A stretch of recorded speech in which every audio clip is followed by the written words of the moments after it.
Salve, salve, meu amigo, minha amiga, seja muito bem-vindo, seja muito bem-vinda a mais um vídeo aqui do meu canal. Se você ainda não é inscrito, se está chegando pela primeira vez, não deixe de se inscrever, deixar o seu like, ativar o sininho aqui para não perder as novidades e especialmente compartilhar o canal com seus amigos e comentar aqui embaixo para a gente conversar, para trocar ideia, para a gente discutir. Cheguei a 270 inscritos, estou quase chegando a 300. Muito obrigado a todos vocês que já se inscreveram. E peço que aqueles que não se inscreveram se inscrevam aqui, é muito rápido, muito fácil também. Temos vídeos novos com bastante frequência aqui no canal. Eu acho que é importante eu me posicionar, né, todos nós, na verdade, nos posicionarmos a respeito do tema desse vídeo, que é a paralisação do Campeonato Paulista. Né? É claro que a gente precisa apresentar um contexto geral, um cenário do que realmente representa essa paralisação, dos interesses envolvidos, etc., antes de tomar uma posição de fato. Né? Isso é bastante importante. E aqui a minha ideia é inicialmente apresentar um pouco disso, né? Então o Campeonato Paulista foi anunciado nessa última semana pelo governo de São Paulo, não foi uma decisão da Federação Paulista, uma decisão do Comitê de Contingenciamento do Coronavírus do governo do estado, então há uma diferença brutal nisso, né? Uma decisão do governo do estado de paralisar o Campeonato Paulista. Não é que foi uma paralisação do Campeonato Paulista especificamente, foi uma suspensão de todas as atividades esportivas no estado de São Paulo. Então o Campeonato Paulista ele entra como parte desse conjunto de atividades esportivas que está englobado nessa nova regra, mas não foi uma determinação exclusiva para a Federação Paulista de Futebol paralisar o Campeonato Paulista. Faz parte de um contexto global. E essa paralisação, quando a gente analisa o conceito da paralisação, e só antes de falar do conceito, não tinha momento mais oportuno para eu fazer esse vídeo, né? Porque acabou de sair a notícia de que Minas Gerais ofereceu, na verdade o prefeito de Belo Horizonte, Alexandre Calil, ofereceu a cidade de BH para a realização dos Jogos do Campeonato Paulista lá. E também nós tivemos agora a prisão, né? Ou não sei se foi preso, se foi...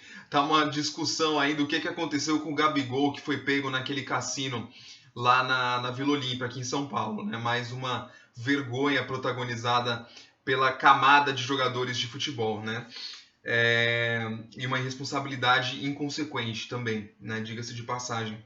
Mas o fato é que haveria algumas justificativas para você paralisar as competições esportivas e falando especificamente agora sim do Campeonato Paulista, né?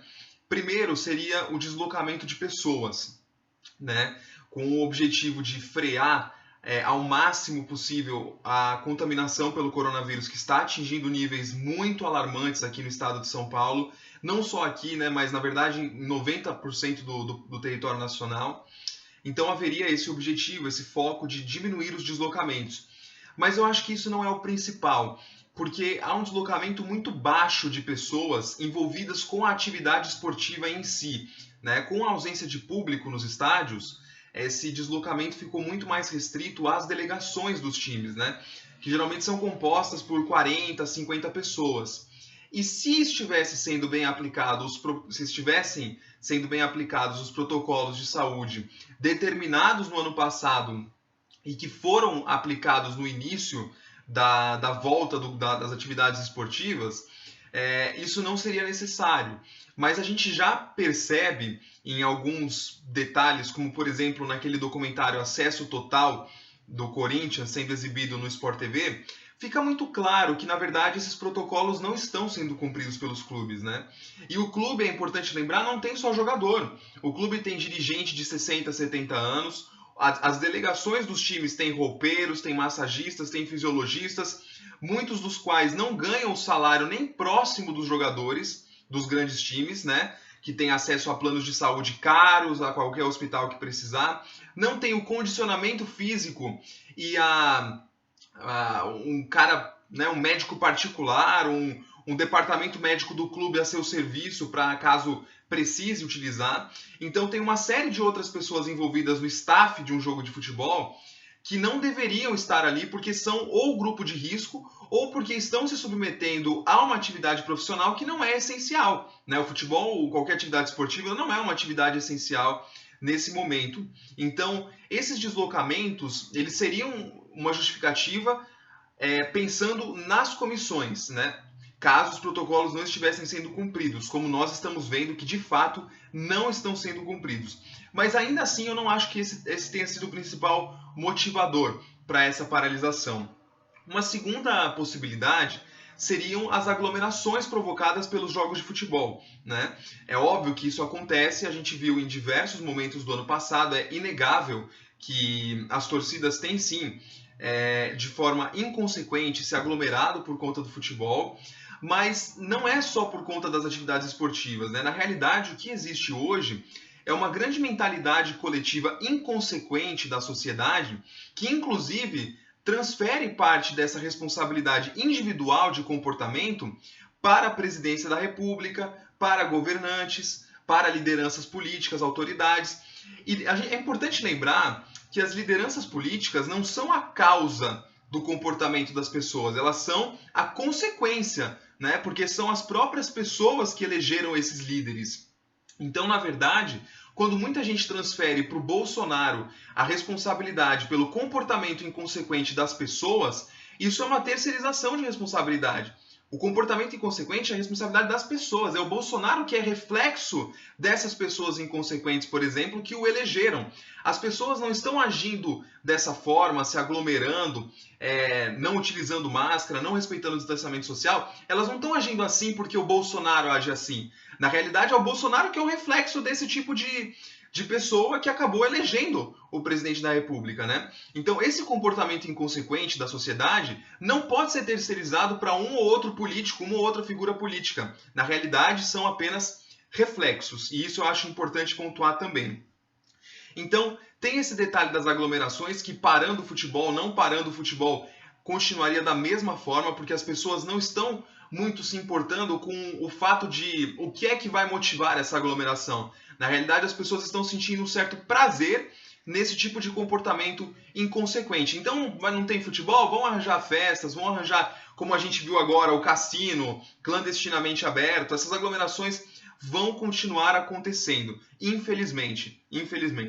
Mas aí é que eu vou entrar no real motivo que eu vejo para essa paralisação.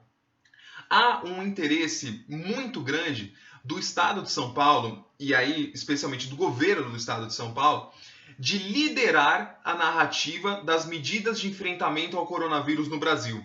Isso a gente tem visto desde o ano passado, né? Quando a gente vê o João Dória assumindo o protagonismo nas negociações com o Instituto Chinês para a produção da vacina aqui no Butantan, da Coronavac, e isso continuou acontecendo ao longo de todo o tempo, né? A gente viu o Dória com a camiseta do Brasil ao lado da primeira vacinada, é uma grande imagem do que é que essas medidas de enfrentamento, da importância delas para a imagem política do governo.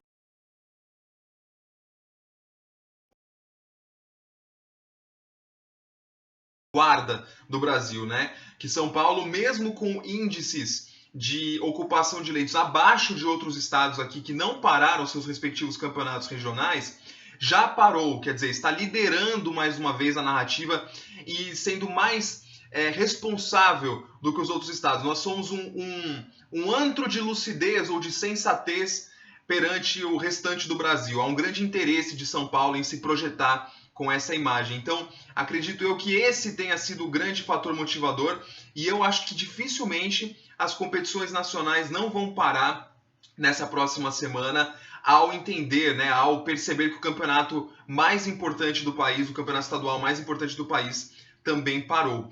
Agora, a minha posição, ela é uma posição que eu acho que é muito óbvia, né, de que eu sou a favor da paralisação para criar esse contexto de choque, né? Mas é óbvio que paralisar só o Campeonato Paulista não vai ajudar, até porque a maior parte dos jogos decisivos, que são aqueles que mais provocam aglomeração nesse momento, não estão no Campeonato Paulista, mas sim em outras competições, como a Copa do Brasil, né? A Copa do Brasil é jogo decisivo em toda a rodada nesse começo, né? Não é nem mata-mata, é jogo de mata só. Então, a Copa do Brasil seria mais importante para paralisar, se o motivo fosse evitar as aglomerações, por exemplo, do que um Campeonato Paulista nesse momento, nessa fase inicial de competição, né? Então, eu sou a favor, sim, e eu acredito que, apesar desse contexto todo muito sujo, de muita política envolvida também, eu acredito que essa paralisação aqui em São Paulo vai motivar outras paralisações no Brasil. Se não da competição nacional, o que eu até acredito que vai acontecer, eu acho que a Copa do Brasil vai parar, mas de outros campeonatos estaduais, e assim se cria um movimento de paralisação e se cria esse contexto de choque. Mas se até o futebol parou, a coisa tá feia. E na verdade há uma tentativa desesperada de vários setores da sociedade, especialmente os setores de infectologia, dos médicos, etc., de criar esse contexto de choque para que as pessoas entendam de fato que nós não estamos em uma situação para colocar o pé fora de casa. Nós estamos no pior momento da pandemia do país. E se lá no começo, quando nós tínhamos 30, 40 mortes por dia, nós estávamos todos dentro de casa, por que é que hoje, com 2.000 mortes, as pessoas continuam se aglomerando? Né? Essa é a grande dúvida que nós temos que responder. É claro que muitos vão dizer, mas naquela época não tinha protocolo, não tinha determinação de uso de máscara, mas agora tem esses protocolos, mas as pessoas não estão cumprindo.